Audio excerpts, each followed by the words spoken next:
여러분 반갑습니다. 충남대학교 명예교수인 백상규입니다. 오늘 여러분과 같이 생물학의 발전과 우리 주위의 여러 가지 질병에 대해서 우리가 어떻게 대처해 왔느냐에 대해서 말씀을 드리고자 합니다. 우선 첫 번째 과학과 기술이 어떠한 게 이루어져 왔는지 그 역사에 대해서 잠깐 말씀을 드리고, 생명과학 중에서도 특히 생명이란 무엇이냐 하는 것에 대해서 이야기를 할 것이고, 다음에는 이런 기초과학과 응용과학으로 공학으로 이렇게 넘어가는 데에는 한 40년의 갭이 있지만, 생물학 쪽에서 공학 쪽으로 넘어간 것에 있어서는 유전공학 또는 생명공학이라고 하는 걸로 하고, 이것의 큰 범주 내에서는 생명산업이라고 할 수 있는 분야로 어떻게 발전이 되어 왔느냐 하는 것과, 결국은 생물의 본체, 우리들이 원하는 인간의 유전체 사업이라고 하는 것으로 해서 맞춤 의학적으로 넘어갈 수 있고, 질병과 그거에 대처할 수 있는 우리의 면역 시스템에 대해서 말씀을 드리고자 합니다. 우선 우주가 탄생한 것이 137억 년이 되리라고 생각을 하고 빅뱅에 의해서 됐고, 올해의 노벨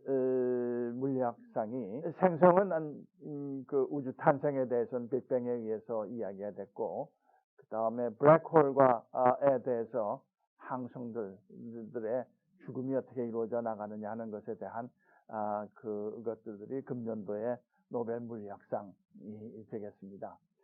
그리고 지구의 탄생은 그 우주 중에서 지구의 탄생은 약 45억 년이라고 생각이 되는데, 이 지구가 점점 식어지면서 수계가 만들어지고, 그곳에서 생명체의 기본이 될 수 있는 여러 가지의 물질들이 만들어져 나옵니다. 이러한 것들은 그 안에서 이루어져가는 화학적인 반응과 물리적인 현상들, 이런 걸로 인해 가지고서 결국은 생물의 근원이 될 수 있는 RNA, DNA, 핵산과 같은 것들이 만들어지고, 거기에서 단백질이 만들어지고, 최초의 생명체, 단세포 생물들이 나와서 진화에 의해 가지고서 오늘날의 다양한 생물체로 바뀌어져 나왔다고 볼 수가 있게 되겠습니다. 생명체가 만들어질 수 있는, 그래서 앞에 단계를 RNA, DNA와 관련되는 여러 가지 반응들을 우리가 chemical evolution, 화학적인 진화라 이렇게 이야기를 하고, 그 후에 캠브리아기의 때에 시생대와 원생대 때에 그 한 38억 년쯤 돼에 단세포 생물들이 만들어져 나오고, 35억 년쯤 돼에 원핵 생물인 식물체인 남조류가 나타나게 됐고, 원생대에 이루어서 약 26억 년 전에 다세포 생물들이 만들어지고, 14억 년 전에 진핵세포인 것들이 만들어지면서 녹조류가 출현이 됐고, 그러면 인간이 언제쯤에 출현이 됐느냐 하는 것들을 볼 것 같으면 한 약 240만 년 전에 호모 하빌리스라고 하는 것으로 해서 나타났는데, 이것들이 점차 진화가 의해서 약 20만 년 전에 현생 인류의 조상인 호모 사피엔스가 나타났다고 이야기되고 있습니다. 이러한 호모 사피엔스가 약 5천 년 전에 공동체를 이루고, 그다음에 휴머니즘에 대한 이러한 것으로 해서 세계 4대 문명들이 시작이 되고, 약 2,500년 전에 여러 가지 지식들의 축적과 고등 종교, 철학, 과학적인 사유, 이러한 인지혁명들이 이루어져 나가서 오늘에 이루고 있는 것인데, 이때의 지구상의 생태학을 보면은 약 AD 1년에 이 지구상에 있었을 사람의 인구는 약 1.5억 명, 1억 5천만 명 정도가 되고, 평균 수명은 약 20세 정도라고 얘기들 되고 있는데 반하여 18세기 초에 이르면은 인구가 한 6억, 그 다음에 과학 기술들이 혁신이 이루어지고, 20세기가 초에 이르러서는 인구는 약 16억, 그 다음에 20세기 말에서는 현재 인구는 약 한 70억 정도로 굉장히 확장되어 있는 형편이 되겠고, 평균 수명도 40세에서 약 지금 현재는 70세 정도로 이렇게 발전이 되어 오고 있습니다.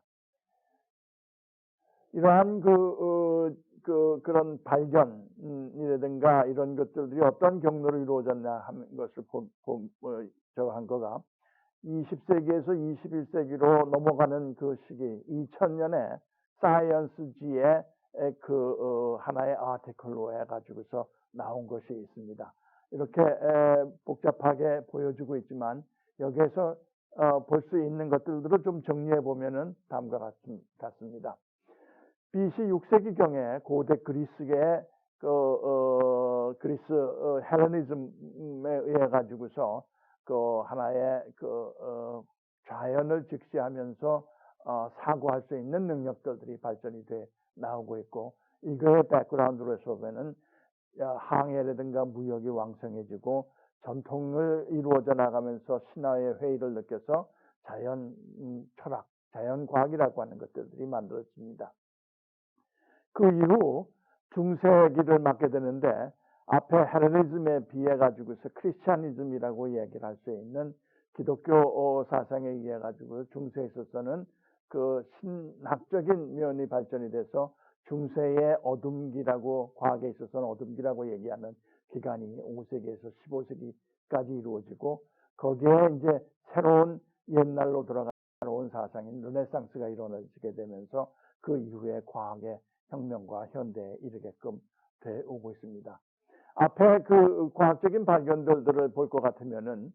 16세기까지에는 한 서너 개 정도의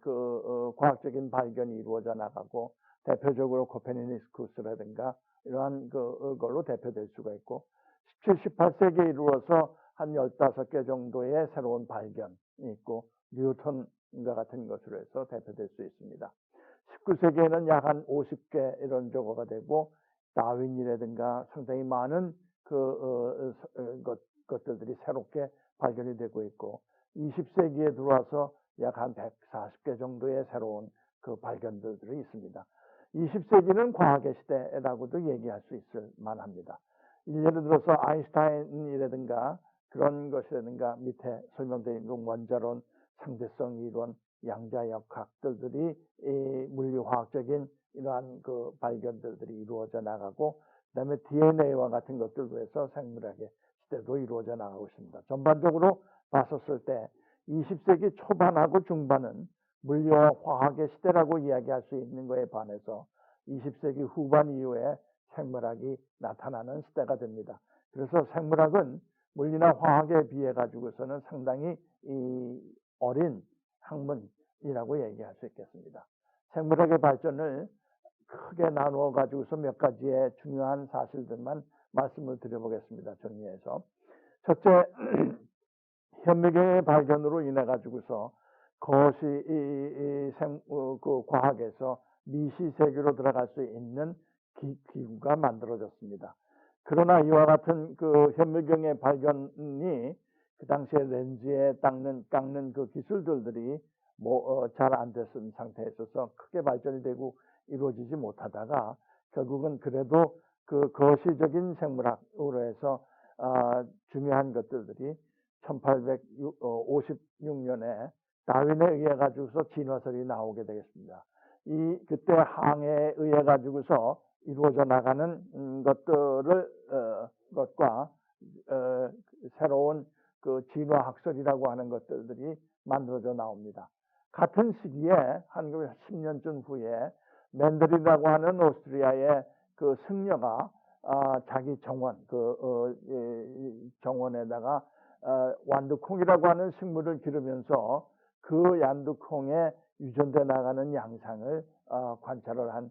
맨델의 법칙이라고 하는 것들을 발표를 하게 됩니다. 이때 가장 기본적인 것들이 어떤 팩터, 오늘날에 우리는 그걸 유전자라고 얘기하는데, 그것에 의해 가지고서 생물체의 결정이 돼 나간다 하는 아주 유명한 맨델의 법칙들을 발견을 했지만도, 당시에 사회에 있어서는 이런 진화설이라든가 이런 것들에 억눌려 가지고서 거의 다른 사람들의 인용이 되지 못하다가 1900년도에 와 가지고서 새롭게 맨델의 법칙의 재발견이라는 것들이 이루어지고, 그것에 의해 가지고서 결국은 현대생물학이라고 하는 것들이 만들어져 나타나게 됩니다.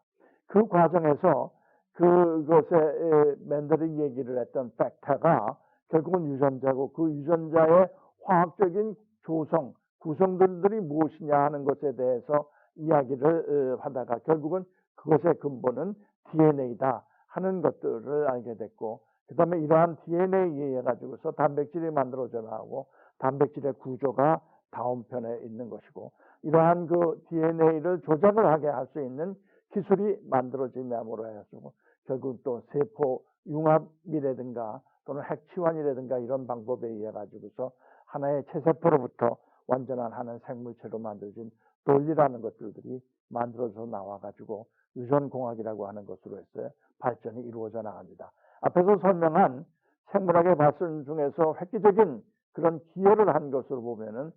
3가지 또는 5가지 이렇게 나눌 수가 있는데, 첫째 19세기에 있어서의 중요한 것이 세포학설이라고 하는 것이 됩니다. 오늘날의 입장에서 봤었을 때는 개체의 수준에서 세포 수준으로 모든 생물체들은 세포로서 이루어져 있다고 하는 슈라이덴 슈반의 세포학설이 1838년 39년에 이렇게 알려지게끔 되고, 그 다음에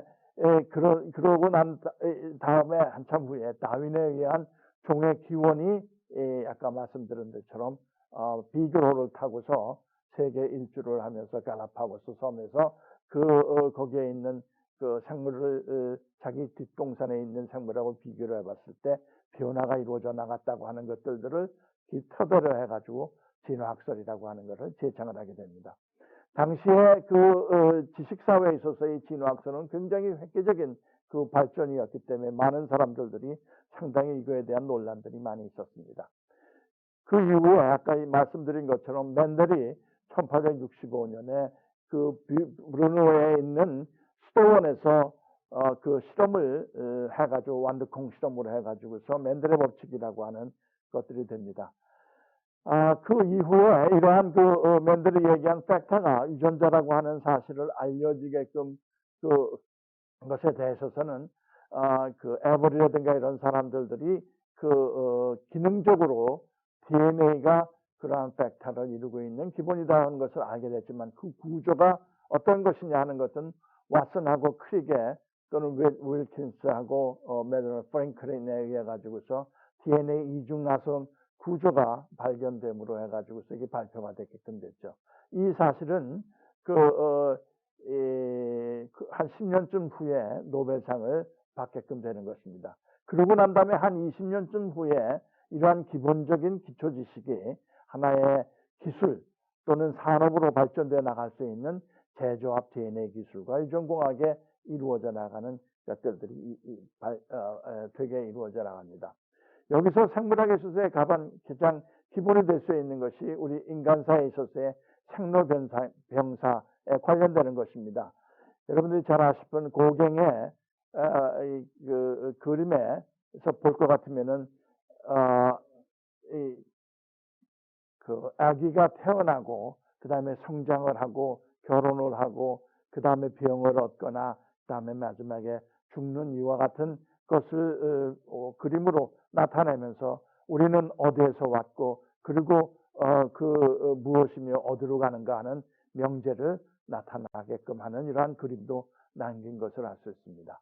이제부터 생명과학의 생명이란 도대체 무엇이냐 하는 것에 대해서 구체적으로 말씀을 드리면은, 물리학으로서 1936, 7년경에 노벨 물리학상을 받은 슈레딩거라고 하는 양반이 그 생물을 앞으로는 생물을 가지고서 연구하는 것들이 중요하게 될 것이다 하는 걸로 해서 강의를 한 것들이 What is Life라고 해서 나온 것인데, 즉 생물은 물리화학적으로 설명이 될 수 있다 하는 것들이 되죠. 이 강의는 끝나고 난 다음에 책자로 만들어낸 것이 What is Life라고 하는 책자가 나왔는데, 당시에 그 과학자들, 특히 물리나 화학을 하고 있는 학자들이 이거를 통해 가지고 생명 현상을 밝히는 그러한 실험들로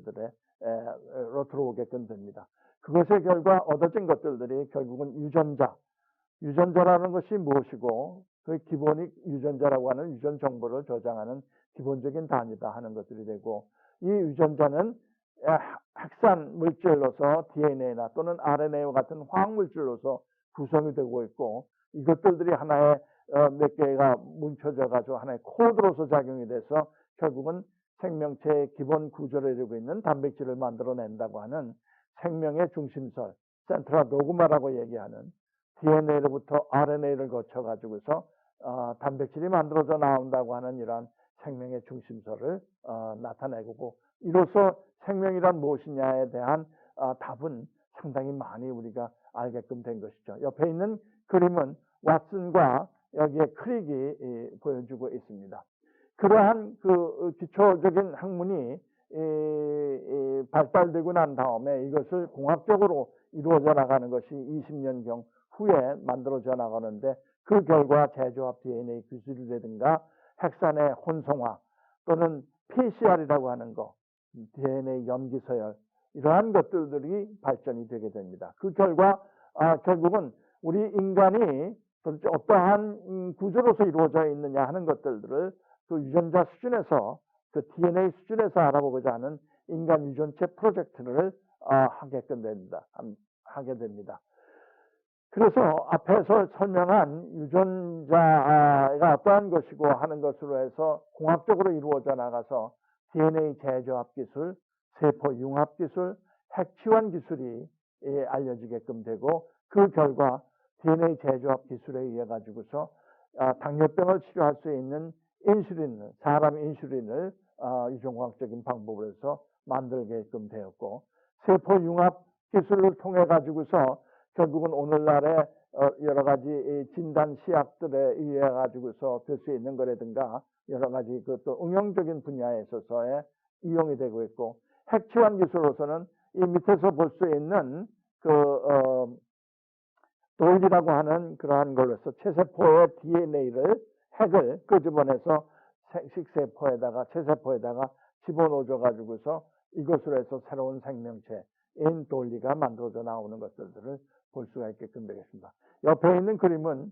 이러한 그 유전공학이 발달 시작이 된 거가 샌프란시스코라고 하는 곳에서 제넨텍이라고 하는 회사를 만들어 가지고서 만들어지고, 이 근처에는 이 UC 샌프란시스코 외에 버클리라든가 스탠포드라든가 이런 학문적인 중심지가 있을 뿐만 아니라 거기에서 브랜치되어서 나온 여러 가지 생물공학 회사들, 대표적인 것이 지넨텍이고, 그 위쪽으로 버클리 쪽에서 보면은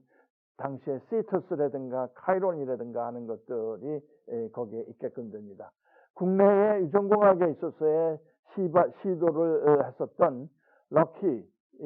LBC라고 얘기하는 럭키 화학이 당시에 이 카이론에 하고 공동 연구 잡조를 맺어서 연구원들이 이 카이론에 가가지고서 연구를 해서 현재 국내의 유전공학 회사의 대표자들 중에서 상당수가 그 LG의 출신들이 나와가지고서 하고 있다고 얘기를 할 수 있게 되겠습니다. 이러한 그 발전 과정을 좀 더 보면은 DNA로부터 알기 이전에 맨델의 유전 법칙의 발견, 그 다음에 미셔가 DNA를 발견을 하고, 이러한 쭉 과정으로서 거쳐 나와 가지고서는 결국은 DNA가 유전물질이라고 하는 것이 에이버리 일파들이 1944년에 밝혀 가지고서 밝히고 53년에 왓슨하고 크릭이 여기에 DNA 구조를 밝혀지게끔 됩니다. 그렇게 됨으로 인해 가지고서 결국은 하나의 핵산의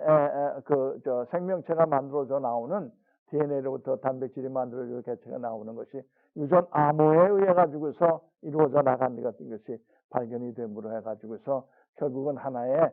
그 센트라 도그마라고 하는 것들이 만들어져 나오게 된 것입니다. 그 이후에 유전자, 아까 말씀드린 것처럼 유전자 재조합 기술에 의해 가지고서 결국은 제넨텍이라고 하는 유전공학 회사가 만들어지고, 오늘날의 유전공학, 생명공학 이러한 것들이 발전이 이루어져 나간 것입니다. 그 이후에 그럼 이러한 DNA가 어떠한 소열로서 이루어져 있느냐 하는 것을 알기 위한 그러한 그 결정 분석법들이 DNA 염기서의 결정법인데, 생거라든가 맥심 게버트들이 이러한 것들에 1970년에 노벨상을 받는 그러한 결과들을 얻게끔 됩니다. 그 이후에 이러한 생물체 내에 유전자를 집어넣어 가지고서 변형되어 있는 그런 생명체, 우리가 GMO라고 보통 얘기를 할 수 있는 식물체, 변형 식물체들이 1983년도에 만들어져 나오게끔 되고, 그 이후에 아까 시터스라고 하는 곳에서 있었던 사람이 PCR을 개발을 해가지고서 오늘날의 진단이라든가 또는 분석이라든가 이런 것들에 상당히 많이 사용하는 것들이 되고 있습니다. 이러한 일이 이루어지고 나면서 결국은 그 우주과학에서 이루어진 것처럼 이러한 유전공학도 더 발전이 되려고 할 것 같으면은 하나의 큰 빅 프로젝트가 있어야 되는데, 그 큰 프로젝트로서 인간 유전체 그 프로젝트들이 되겠습니다. 그래서 이게 휴먼 지인 프로그램이라고 하는 프로젝트라고 하는 것들이 1990년도에 시작이 돼 가지고서 15년 예정으로 해 가지고서 이러한 것들을 하다가 12년 만에 2003년 13년 만인 2003년에 휴먼 유전체 염기 서열이 완성이 되었습니다. 그 사이에 여러 가지 생물체들들, 예를 들면 효모라든가 대장균이라든가 그리고 초파리라든가 뭐 이런 곳에서 또는 벼와 같은 식물체에서 유전체의 염기 서열 세퀀스들이 발견이 만들어내게끔 되어 가지고서 오늘날에 이루고 있습니다. 그 다음에 이러한 것들의 결과들이 결국은 기초 학문들이 노벨상을 받는 것들이 되겠는데, 노벨상에 대해서 잠깐 말씀을 드리고 넘어가도록 하겠습니다. 이러한 노벨상 중에서 특히 이제 노벨의학, 생리의학상이라든가 물리화학상들이 이러한 생명과학 분야에 주어졌습니다. 이 생리의학상은 생명 현상에 대해서 큰 공헌을 하고 중요한 발견한 사람들을 주고 있는데, 이 옆에 있는 그림 것이 카롤린스카, 스웨덴의 카롤린스카 연구소입니다. 여기에서 노벨상을 지정을 하고 돼 있고, 그 밑에 것들이 노벨상 메달이 되겠는데, 노벨의 그 얼굴이 전면에 나와 있고 뒷면에 있어서는 그 생리의학상에 있어서는 그 생명수라고 할 수 있는 것들을 표시해 줄 수 있는 그러한 모델로 되어 있고, 물리나 화학상의 경우에 있어서는 그 뒤에 인생이 기술의 발명에 아름답게 되는 것을 바라본다, 이런 명에서 나와 있는 이런 메달을 주게끔 되게 되어 있습니다.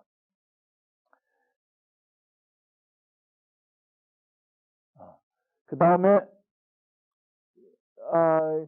그러면 아까 마지막에 그 테마였었던 질병을 인간이 어떻게 극복하게 되었느냐, 극복하고 있느냐 하는 것에 대해서 한번 말씀을 이제 이어나가도록 하겠습니다. 이건 중앙일보 2003년에 나온 기사인데 그거를 간략하게 표시를 했습니다. 여기서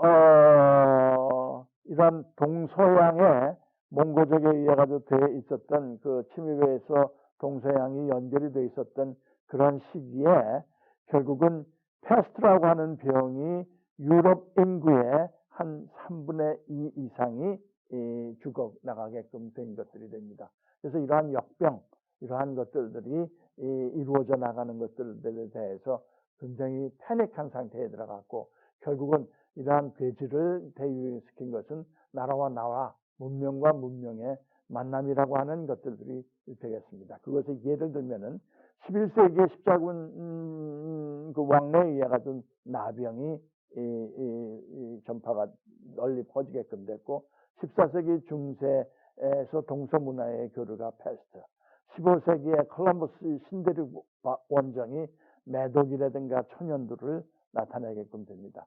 남미에 있는 잉카 문명이 망한 거기에 잉카 문명의 인디안들이 상당히 많은 인구들이 죽었습니다. 그러면서 항복이 됐는데,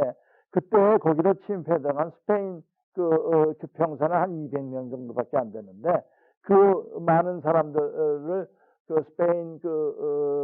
병정들이 다 죽였다고 생각할 수는 없는 거고, 이러한 그 스페인 그 군인들의 거기에 점령을 했을 때 거기에 따라 들어간 그런 그 천연두 바이러스에 의해 가지고서 거의 멸살이 되고 그것들을 식민지로 얻을 수 있게 됩니다. 20세기에 들어와 가지고 에이즈, 자라스탑 이런 것들이 되겠고 그 다음에 사스라든가 또는 머스라든가 이러한 것들이 이 근자에 와 가지고서 출현이 되고 있고 그럽니다. 이러한 것들의 경고는 학자들이 이러한 진료병이라고 하는 것들이 세계화라고 때문에 이루어져 나갔다고 하는 것으로 해서 말들을 하게끔 됐습니다. 그 하나의 예를 한번 보기로 하겠습니다. 이 패스트가 어떻게 유럽을 침범이 됐느냐 하는 것들을 보면 상인이 1940년대, 1340년대에 들어가서 47년, 48년에 여기에 볼 수 있는 이러한 라인을 통해 가지고서 전파가 되고 이것이 점점 위로 올라가지고 결국은 영국에 들어간 것은 1349년 이 정도가 되겠습니다. 이것의 원인이 되는 것은 쥐가 옮기는 균을 쥐가 옮기는데 그 벼룩에 의해 가지고서 사람한테 옮겨간다고 합니다. 얼마나 많은 사람이 죽었는가 하면은 이거는 지금 옆에 있는 이 그림은 이 그림은 어떤 조각이냐 하면은 비엔나에 있는 성당의 앞에 있는 것인데 많은 사람들이 죽어 남아서 완전히 시체들이 덮여져서 쌓여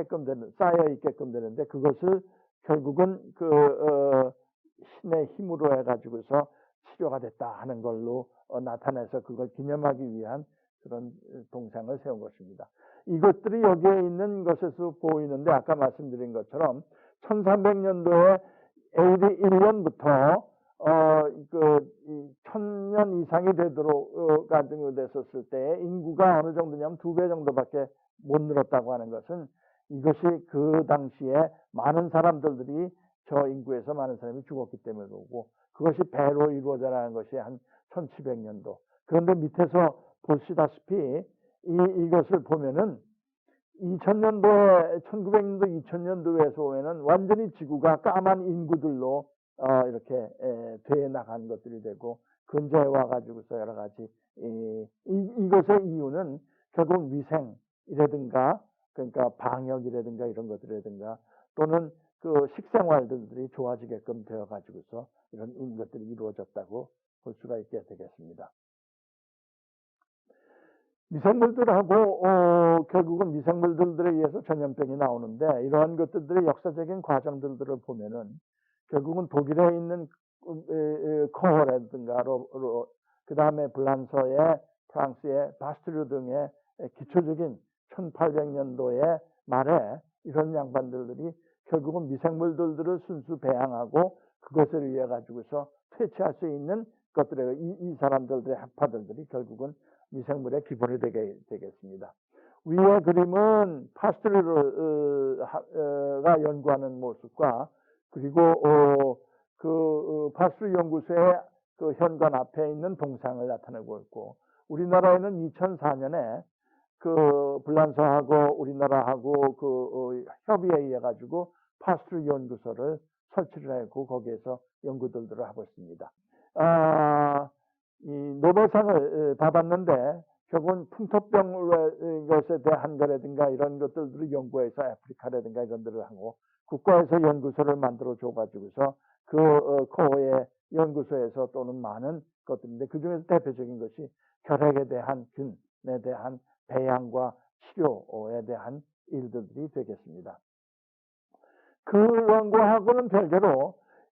18세기가의 마지막에 에드워드 젠너 잘 알다시피 이 천연두라고 하는 것들을 만들어낸 그 젠너의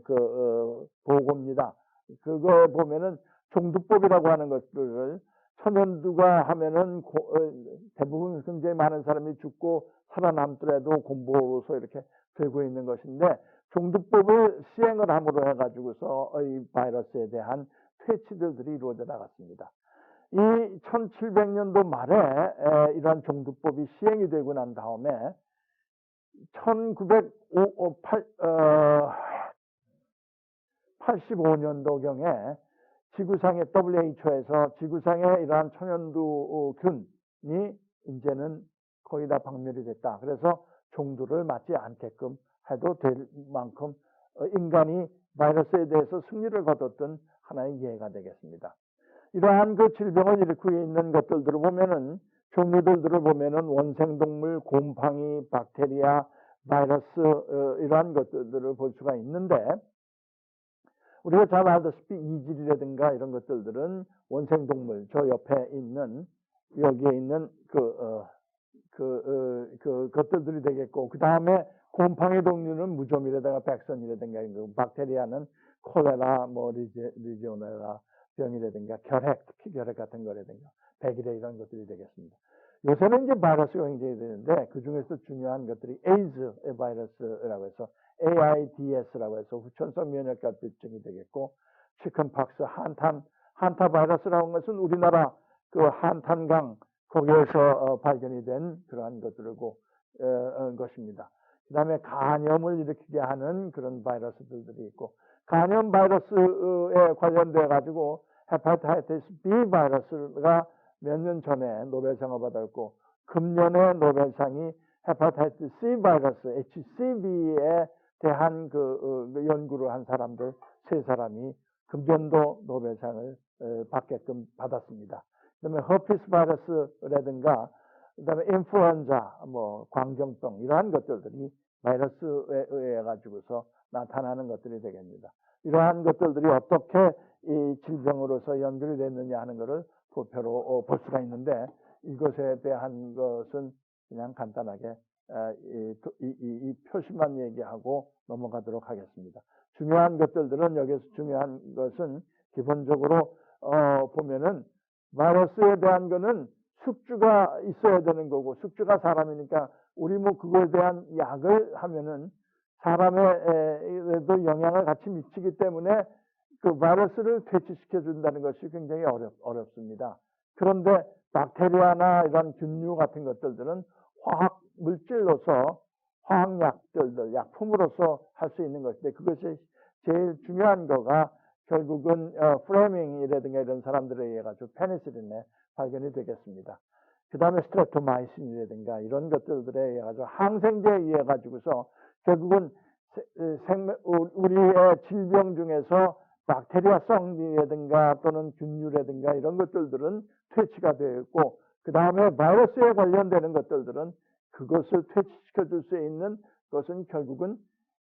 백신이라든가 이런 것들에 의해가 되는 것들이 되겠고 근데 이러한 백신들이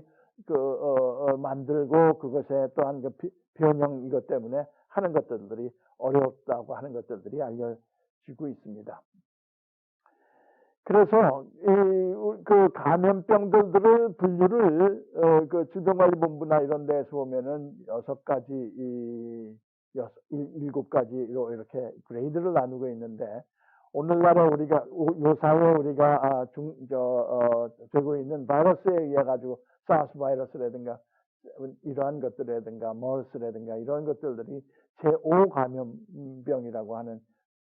범주에 속하게 되겠습니다. 이거는 첫번에 어떠한 그 발생이 우리 자체 내에서 이루어져 나간 것보다는 외부에서부터 들어온다든가 하기 때문에 우리가 그거에 대한 면역력이 결핍이 되어 있어 가지고서 나타나는 병이 아닌가 이렇게 생각이 되고 있습니다.